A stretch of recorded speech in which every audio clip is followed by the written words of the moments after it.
হর হর মহাদেব, জয় জয় শ্রী রাধে, জয় শ্রী কৃষ্ণ। আজকে দেখে নেব যে এত ভালোবাসার পরও ওই মানুষগুলো কেন বিবেক বিক্রি করে দিল। সকল ধর্মের মানুষ দেখুন, সকল বর্ণের মানুষ দেখুন, সকল রাশির মানুষ দেখুন, সেম জেন্ডারে থাকা মানুষ দেখুন, উইডো দেখুন, এক্সট্রা ম্যারিটাল অ্যাফেয়ার, সবার জন্য এই রিডিং। আর personal reading and personal remedy is not free. আর কি 1176 হর হর মহাদেব, শিব কালী দুর্গা আল্লাহ ক্লেম করতে হবে। বয়ফ্রেন্ড, গার্লফ্রেন্ড, হাজব্যান্ড, ওয়াইফ, শাশুড়ি, বৌমা, ননদ, দেওর, ভাসুর, অফিস কালিগ, ফ্রেন্ডস, পাড়া প্রতিবেশী, যে মানুষগুলোর সাথে আমরা এতগুলো সময় কাটিয়ে এলাম, যে মানুষগুলো আমাদেরকে বলল যে তোমায় ছাড়া আমি থাকতে পারবো না, তুমি আমার হাত সারা জীবন শক্ত করে ধরে থেকো। শাশুড়ি, বৌমা, ননদ, দেওর, ভাসুর, যে কোনো রিলেশনশিপে তুমি খুবই ভালো, তুমি খুব ভালো মানুষ, তোমার মতো মানুষ হয় না, এই সমস্ত কমপ্লিমেন্ট পাওয়ার পরেও তোমাকে পেয়ে আমরা খুব ধন্য। বৌমাও বলছে শাশুড়ি মা ভীষণ ভালো, ফ্রেন্ড সার্কেলসও বলা হচ্ছে তোর মতো ভালো বন্ধু আমার জীবনে নেই, তুই যখন আমার জীবন থেকে চলে যাবি আমি খুব একা হয়ে যাব, আমি খুব অসহায় হয়ে যাব। আবার যে মানুষগুলোর সাথে প্রতিনিয়ত কথা, যে মানুষগুলোর সাথে বেড শেয়ার করা, খাবার শেয়ার করা, আনন্দ, হাসি, ঠাট্টা, আজকে সেই মানুষগুলোর সাথেই বিগত কয়েক মাস, কয়েক বছর কোনো যোগাযোগ নেই, no contact situation, divorce, boyfriend গার্লফ্রেন্ডের মধ্যে বিয়ের প্রতিশ্রুতি দিয়ে, বিয়ের মোটক কিনে, বেনারসি কিনে, টোপর কিনেও বিয়ে ভেঙে যাচ্ছে। হচ্ছে তো। যে মানুষগুলো আমাদেরকে ছাড়া থাকতেই পারতো না, আমাদের হাত ছাড়া থাকতেই পারতো না, সেই মানুষগুলো এক লহমায় বদলে গেল। খুব ভাববার বিষয় না? যারা আমাদেরকে ছাড়া একটা সেকেন্ড ভাবেনি, তারা আমাদেরকে আজকে ভুলে কিভাবে রয়েছে। খুব ভাবায়, বলুন, সত্যি খুব ভাবায়। কেন তারা বিবেক বিক্রি করে দিল, কিসের জন্য তারা বিবেক বিক্রি করলো, এটাই আজকে দেখবো। ওকে, চলুন ঝটপট করে দেখে নিই কেন এত ভালোবাসার পরেও, এত প্রতিশ্রুতিবদ্ধ হয়েও কেন, কিসের জন্য তারা বিবেক বিক্রি করে দিল, কিসের জন্য, শুধুমাত্র কি কি কারণে তারা বিবেক বিক্রি করলো। Fool card. সম্পর্কের শুরুটা খুব ভালো ছিল, তারপরে সে কনফিউশন হয়ে গেল। কেন কনফিউশন হয়ে গেল? পরিবারের মানুষজনের জন্য। কিছু ফ্রেন্ড সার্কেলস, কিছু বন্ধু বান্ধব, পরিবার, আত্মীয় স্বজনের জন্য কনফিউশনে পড়ে গেল। যে মানুষ আপনাকে ছাড়া বাঁচতে পারতো না, বলেছিল তোমার আমার হাত সে শক্ত করে ধরে রাখার কথা, প্রতিশ্রুতিবদ্ধ, সেই মানুষই আজকে কিছু বন্ধুর, কিছু পরিবারের মানুষজনের প্ররোচনায় সে আজকে আপনার হাত ছেড়ে দিল। শুধুমাত্র পরিবার, কিছু ফ্রেন্ড সার্কেলসের জন্য সে বিবেক বিক্রি করে দিল। এবং তার পরিবারের কড়া শাসন, এত লুকিয়ে লুকিয়ে দেখা করা, এত ফোন কল, এত মেসেজ, অনেকটা সময় দুজনে একসঙ্গে কাটানো মুহূর্ত, শুধুমাত্র পরিবারের শাসন আপনাদের সম্পর্কটাকে ভেঙে দিল, বিবেক বিক্রি করে দিল। বর্তমানে সেও ভালো নেই। বিবেক বিক্রি করে দেওয়ার পর মনে করছেন বিবেক বিক্রি করে দেওয়ার পর সে ভালো আছে, না, ইউনিভার্স বলছে সে ভালো নেই, সে কাজ করতে পারছে না। আর আরও কেন বিবেক বিক্রি করেছে? অর্থের জন্য। হ্যাঁ, এইট অফ পেন্টাকলসের কার্ড। পরিবারের মানুষজন তাকে কিছু অর্থের প্রলোভন দেখিয়েছে, ওকে বিয়ে করিস না, অর্থ পাবি না, ঠিক আছে, বা ও তোর জীবনে এসে অনেক অর্থ নষ্ট করে দিচ্ছে। দুটো কারণ, ওকে বিয়ে করলে অর্থ পাবি না, বা ওর সঙ্গে মিশলে তুই অর্থ পাবি না। আর সেকেন্ড হচ্ছে, ও তোর লাইফে এসে অনেক অর্থ খরচ হয়ে যাচ্ছে, ও আমাদের জমানো অর্থতে ব্যয় করিয়ে দিচ্ছে, ঠিক আছে, রেসপন্সিবিলিটির জায়গাটাতে ভাঙন ধরিয়ে দিল। একটা সম্পর্ক যখন গড়ে যায়, বয়ফ্রেন্ড গার্লফ্রেন্ড হাজব্যান্ড ওয়াইফের মধ্যে সব থেকে বেশি থাকে রেসপন্সিবিলিটি, দায়িত্ব। আমরা জীবনে চলার পথে দায়িত্ব নিতে শিখতে হয়। কিন্তু আপনি অনেক দায়িত্ব নিয়ে ফেলেছেন, কিন্তু অপোজিট সাইডের মানুষের দায়িত্ব নিতে তারা দিচ্ছে না। কনফার্মেশন হলো পাশের বাড়িতে একটা কোথাও কাসরের একটা ঘন্টা আসলো, কনফার্মেশন হলো যে আপনি দায়িত্ব নিতে পারবেন, কিন্তু তাকে তার পরিবার দায়িত্ব নিতে দেবে না। হয় কখনো হয়, দুজনকেই তো ব্যালেন্স করে চলতে হয়, তাই না সম্পর্কে? এই যে ব্যালেন্সিংয়ের জায়গাটা নষ্ট, যার জন্যই অনেকের আজকে আইনি ঝামেলায় জড়িয়ে পড়েছেন। আজকে ডিভোর্স হয়ে গেছে, ডিভোর্স কেস চলছে, ডিভোর্স হবে পরিস্থিতি চলছে। আর কেন সে বিবেক বিক্রি করেছে? কিছু মানুষ বিবেক বিক্রি করেছে যখন আপনার কাছে অর্থ পায়নি, ভেবেছে অন্যের কাছে গেলে অর্থ পাবো। তাই অনেক আমার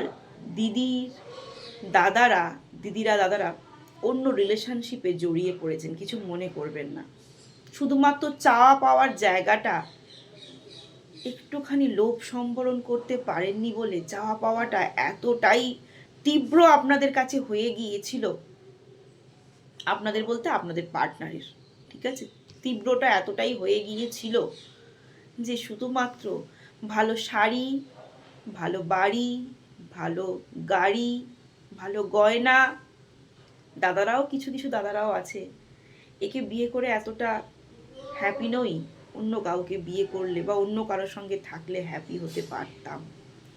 শুধুমাত্র লোভ, অর্থ, লালসা, ঠিক আছে, সেই লালসার জন্যই অন্য রিলেশনশিপে জড়িয়ে গেছেন, বিবেকটাকে বিক্রি করে দিয়েছেন, ঠিক আছে। আবার কেউ বিয়ে করে ফেলেছেন, হাজবেন্ড আছে, ওয়াইফ আছে, বয়ফ্রেন্ড আছে, গার্লফ্রেন্ড আছে, তারপরে নতুন করে কেউ একজন সোশ্যাল মিডিয়ায় এসে জুড়েছে। কিরকম? এই সারাদিনের মাঝে মাঝে যখন হাজবেন্ডের মধ্যে ঝামেলা হয়ে গেল, ওয়াইফের মধ্যে ঝামেলা হয়ে গেল, একটু বয়ফ্রেন্ডের মধ্যে ঝামেলা হয়ে গেল, একটু গার্লফ্রেন্ডের মধ্যে ঝামেলা হয়ে গেল, তখন নতুন একজন কেউ একটু হাই হ্যালো করলো, তাকে দেখতে হয়তো খুব হ্যান্ডসাম, ঠিক আছে, তার ব্যাকগ্রাউন্ড কি, তার আগে কি, তার পিছে কি, সেগুলো দেখার আর ইচ্ছেই জাগলো না।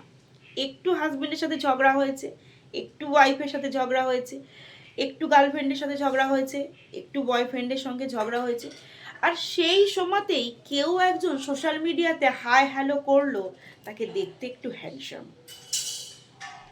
বা সেই মহিলাকে দেখতে একটু সুন্দরী। তো চলো, তুমি আমাকে পাত্তা দিচ্ছ না, একদিন ঝগড়া হয়েছে, দুদিন ঝগড়া হয়েছে, আরে ভাই আমি অনায়াসেই মাল তুলতে পারি, বলে না মাল তুলতে পারি।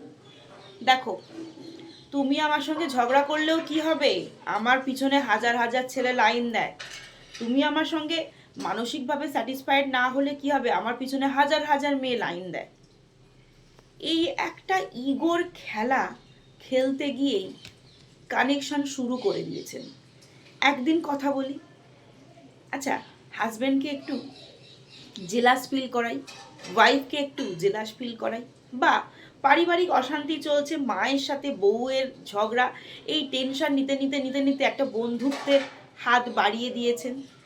এই জানেন তো, আমার ফ্যামিলিতে না এত গন্ডগোল, সামান্য বন্ধুত্ব, এই বন্ধুত্ব করতে করতেও তারও ফ্যামিলিতে সমস্যা, আপনার ফ্যামিলিতেও সমস্যা, দুই সমস্যার মানুষ এক জায়গায় জড়ো হয়েছেন, এক্সট্রা ম্যারিটাল অ্যাফেয়ার্সে জড়িয়ে গেছেন।